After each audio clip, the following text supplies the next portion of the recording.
The first episode of Gen V brought us back to the world of the boys, albeit with a new set of characters with superpowers who were studying at the revered but controversial Godalkin University of Crime Fighting. We were introduced to Marie, Emma, Kate, Jordan, Andre, and Luke, aka Golden Boy. Marie wasn't interested in mingling with the rest of the popular kids, but she was invited to a party after she stopped a violent student from escaping the premises, which inadvertently revealed the jail situated underneath the college. The party started off right but went sideways. Marie managed to save a woman who was hurt by Andre. However, she was forced to take the fall by Professor Richard Brinkerhoff and save the popular kids. When she went to confront Richard in his office, she witnessed Golden Boy incinerating him. That led to a full-on battle between Luke and Jordan, and it ended with Luke exploding into pieces in front of the whole school. The second episode of Gen V opens with Andre, Kate, Marie, and pretty much the rest of the school witnessing the cleaning crew collect what remains of Golden Boy. Ashley, who seems to be running point on the situation for Vought, has a conversation with Indira, Polarity, Andre's dad, and the rest of the faculty at Godalkin to decide how they are going to spin the story. They don't take a second to paint Golden Boy as a drug addict who died by suicide. They agree on portraying Richard as a martyr. But when it comes to letting Jordan take the #1 spot on the popularity meter, Ashley says something bigoted about their pronouns, because that's essentially how capitalists think. With that out of the way, they paint Andre and Marie as the real heroes and bump up their positions. Ashley mentions the woods to Indira, which is a reference to the underground jail in Godalkin, and it seems like an illegal facility. Marie returns to her room and is welcomed by Emma. Emma knows what Marie has been through, but Marie doesn't know what Emma has been through. So, she lashes out at Emma and tells her to give her some space. The following day, everyone learns about the new rankings, and Jordan is understandably upset by them. At the memorial for Brinkerhoff, Kate tries to empathize with Jordan, but they cold shoulder her. Kate notices Rufus and a group of boys chuckling around the spot, and she convinces Rufus to beat himself with a baseball bat for the rest of the day. A slight aberration in Kate's eye indicates that every time she uses her powers to manipulate someone's mind, it takes a toll on her body. One of the students informs Marie that she has to start acting like a superheroic influencer now because she is in the spotlight, while Andre's father mentors him regarding how he must handle the spotlight. Andre does try to get Polarity to talk about Golden Boy, but Polarity goes into a speech about grabbing the opportunity that has been presented to him due to Golden Boy's death. Amazing parenting. Vought's correspondent at Godalkin, Courtney, informs Marie that she and Andre have to sit down for an interview with Haley, one of the most famous journalists in the business. Marie wonders what she will talk about during the interview, and Courtney simply hands her a script that she has to stick to. Marie and Andre take part in a photo shoot, which feels bizarre because this is the university's reaction to a suicide and a murder. Anyway, Marie tells Andre that right before dying, Luke mentioned the woods, and Andre tells Marie that Luke whispered in his ear that Polarity had something in his possession. Andre merely hints that he wants Marie to team up with him and investigate this situation. Marie reminds him that she doesn't owe anyone anything, and she wants to stay away from every single one of the popular kids because she was almost expelled for the mess they made. Adam Burke makes a cameo, and he seems to be suffering through an acting masterclass. Emma is present there, and when Burke asks the students to pair up with someone and prepare a scene for the next session, she tries to get a hold of Liam. Emma is shocked to know that Liam has already moved on. Justine doesn't let her down, as she not only agrees to pair up with Emma, but also makes a fool out of Liam. Since Brink is dead, Indira takes his position and starts teaching the students how to fight crime. Marie learns that she has gotten permission to attend that class because she is somewhat of a star now. Jordan harasses Marie for taking all the credit for the fight with Golden Boy, even though she knows that Jordan did all the heavy lifting. Marie reminds them that she doesn't owe Jordan anything because they rejected her application, and she almost paid for Jordan and the rest of the group's drug-induced shenanigans at a party. Still, Jordan asks Marie to talk about them when she goes on air during the interview with Haley.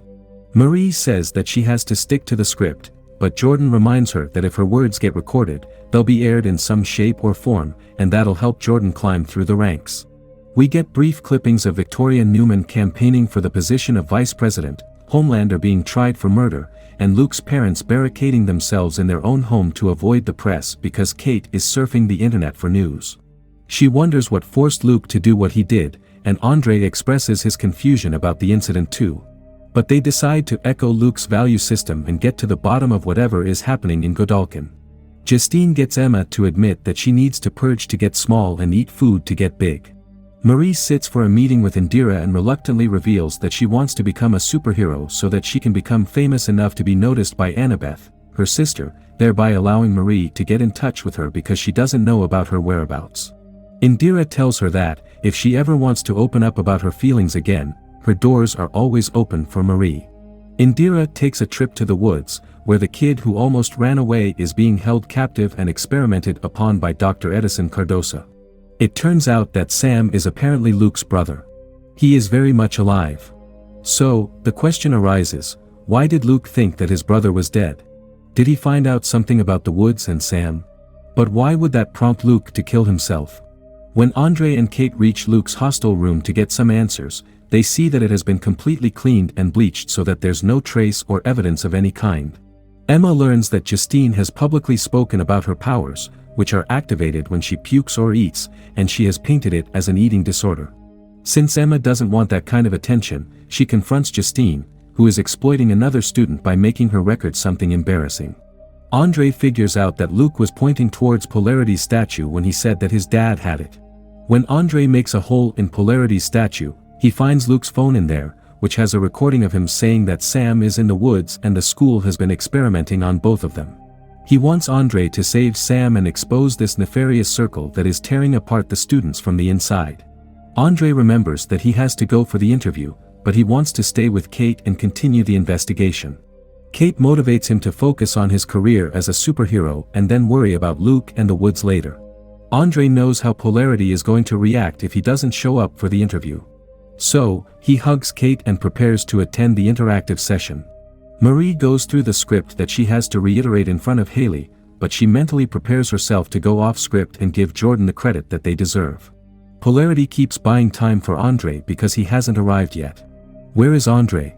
Well, he has taken a slight detour to Brink's office and is going through his laptop. He finds credible proof regarding the fact that the kid who tried to run away is indeed Sam and that he's being held in a facility underneath Godalkin called the Woods.